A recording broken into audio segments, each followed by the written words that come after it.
South ఇండియాలోని అతి తక్కువ ధరలకి రత్నాలనందించే ఏకైక సంస్థ 6JVR.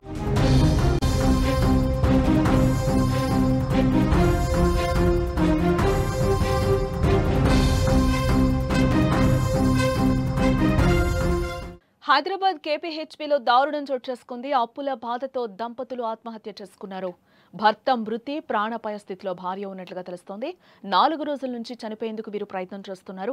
ఇద్దరు ఒకరికొకరు కత్తితో ఘాట్లు పెట్టుకున్నారు.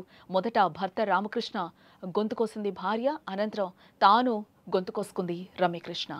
వ్యాపారంలో నష్టాలు పెరిగి అప్పులు, కష్ట సమయాల్లో అండగా నిలబడాల్సిన బంధువుల ఒత్తిళ్ల, సూటిపోటి మాటలు వేధించాయి. ఏం చేయలేని నిస్సహాయ స్థితి, తిరిగి సమాధానం చెప్పలేని పరిస్థితి. 17 ఏళ్లుగా తోడు నీడగా ఉన్న వారికి తీర్చలేని కష్టాలు, తట్టుకోలేని బాధలు చుట్టుముట్టాయి. తడబడుతున్న జీవితంలో నిలబడి సాధించలేమని అనుకున్నారు. పాపం చావునే గమ్యంగా ఎంచుకున్నారు. 4 రోజులుగా చావు కోసం ప్రయత్నిస్తూనే ఉన్నారు. ఇద్దరు ఒకరికొకరు కత్తితో ఘాట్లు పెట్టుకుంటూ ఈ లోకాన్ని విడిచి వెళ్లిపోవడానికి ప్రయత్నించగా భర్త మృతి చెందాడు. భార్య ప్రాణాపాయ స్థితిలో ఉంది. హైదరాబాద్ కేపీహెచ్పీలో ఆర్థిక ఇబ్బందులతో దంపతుల ఆత్మహత్య ప్రయత్నం తీవ్ర విషాదాన్ని నింపుతోందని మనం చెప్పుకోవచ్చు. రామకృష్ణారెడ్డి, రమ్యకృష్ణ దంపతులు వీరు కూకట్పల్లి హౌసింగ్ బోర్డ్ కాలనీలోని ఓ అపార్ట్మెంట్లో నివాసం ఉంటున్నారు. రెస్టారెంట్, ఇతర వ్యాపారాలు చేస్తూ ఉన్నారు. వీరు అన్ని వ్యాపారాల్లో కూడా నష్టాలు రావడంతో అప్పుల్లో మునిగిపోయారు. సడన్గా అప్పులు పెరిగిపోవడంతో బంధువులు, చుట్టాల నుంచి ఒత్తిడి పెరిగిపోయింది. ఈ క్రమంలోనే రామకృష్ణారెడ్డి, రమ్యకృష్ణ చనిపోవాలని ఒక పెద్ద నిర్ణయాన్ని తీసుకున్నారు. ఈ క్రమంలోనే 4 రోజులుగా వాళ్ళు శిక్షించుకుంటూ వచ్చారు. భర్త భార్యను, భార్య భర్తను కత్తితో ఘాట్లు పెట్టుకుంటూ వచ్చారు. దీంతో భర్త రామకృష్ణారెడ్డి చనిపోయాడు.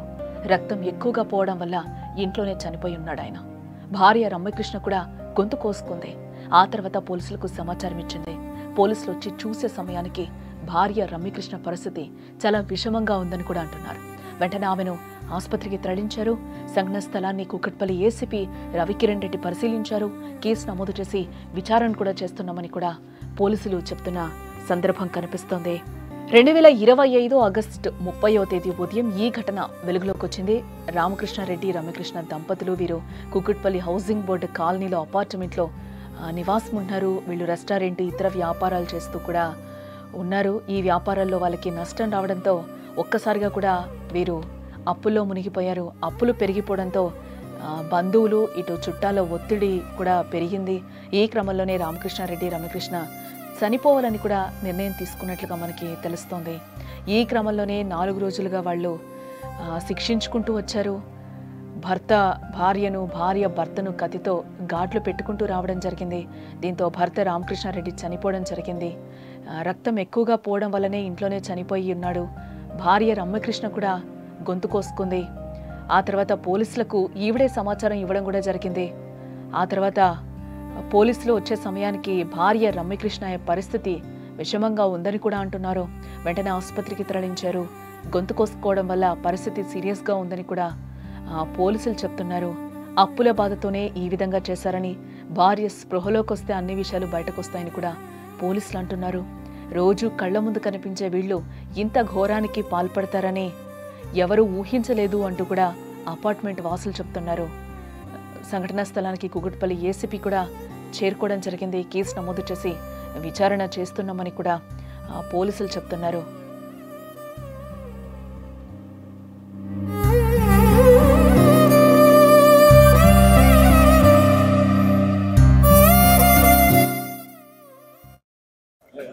ఈ రోజు ఉదయం మాకు 100 డైల్ నుంచి ఒక కాల్ వచ్చిందండి. వాళ్ళని సో రామకృష్ణారెడ్డి వాళ్ళ వైఫ్ ఇద్దరు సూసైడ్ అటెంప్ట్ చేయడానికి ప్రయత్నం చేసినారు. దానిలో భాగంగానే హస్బెండ్ను లాస్ట్ 4 డేస్ నుంచి కూడా కత్తి పెట్టి వాళ్ళు కోసుకోవడం జరిగింది. ఫస్ట్ చేల మీద కోసుకోవడం, తర్వాత కడుపు మీద కోసుకోవడం, తర్వాత గొంతు మీద కోసుకోవడం. అయితే ఈ అటెంప్ట్ 3-4 రోజుల నుంచి చేస్తున్నట్టు వాళ్ళు. అయితే వాళ్ళ వైఫ్ మనకు 100 డైల్ కాల్ చేస్తే మన పోలీస్ సిబ్బంది వాళ్ళందరూ కూడా వచ్చిందండి. వచ్చేళ్ళకి అప్పటికే అతని హస్బెండ్ చనిపోయి కనబడ్డాడు మనకు అందులో. అయితే రీజన్ ఏంటంటే అతని కడుపు బ్లీడింగ్, అంటే హ్యామరేజ్ అయి చనిపోవడం జరిగినట్టు కనబడుతుంది చూస్తుంటే. ఆ వైఫ్ కూడా ఆమె గొంతు దగ్గర కూడా బాగానే కోసుకున్నది. అయితే పూర్వాపరాలను పరిశీలిస్తే తెలిసింది ఏంటంటే వాళ్ళకు దాదాపుగా ఫైనాన్షియల్లీ ప్రాబ్లమ్స్ చాలా ఉన్నట్టు తెలుస్తున్నది. వాళ్ళు కూడా ఇంతకుముందు ఒక రెస్టారెంట్ ఒకటి పెట్టడం జరిగిందట. అందులో కూడా వాళ్ళు భారీ ఎత్తున లాస్ అయినారు. ఆ తర్వాత ఇంకా రకరకాల వ్యాపారాలు చేస్తున్నారు, అందులో కూడా బాగా లాస్ అయినట్టు తెలుస్తున్నది. సో వీళ్ళకు అప్పులు కూడా బాగానే ఉన్నట్టు కనబడుతున్నాయి వీళ్ళకు. సో వాళ్ళ ఫ్యామిలీలో కూడా వాళ్ళందరూ కూడా హ్యూమిలేట్ చేయడం, ఆమెతో మాట్లాడితే తెలిసింది ఏంటంటే ఫ్యామిలీలో కూడా ఆమె వాళ్ళని కొంచెం చిన్న చూపు చూడడం, ఈ డబ్బులు అప్పులు పాలవడం, సో బతికే దారి లేక మేము ఈ సూసైడ్ అటెంప్ట్ ప్రయత్నం చేసినామని చెప్తున్నారు. అయితే హస్బెండ్ మాత్రం హ్యామరేజ్ వల్ల చనిపోవడం జరిగింది. ఆమెను ఇమీడియట్గా హాస్పిటల్కి షిఫ్ట్ చేయడం జరిగింది. ఆమె ట్రీట్మెంట్ కంప్లీట్ అయిన తర్వాత ఫర్దర్ ఇన్వెస్టిగేషన్ కంప్లీట్ చేస్తామండి. అంటే భర్తను భార్య గాయపరిచిందా? ఇద్దరు కలిసి గాయపరుచుకున్నారండి. వాళ్ళిద్దరు కూడా వాళ్ళు చెప్పే వర్షన్ ఏంటంటే భార్య అని భర్త వీళ్ళిద్దరు సూసైడ్ అటెంప్ట్ చేద్దామనే ప్రయత్నంలో ఇద్దరు కత్తి పెట్టి కోసుకోవడం జరిగింది.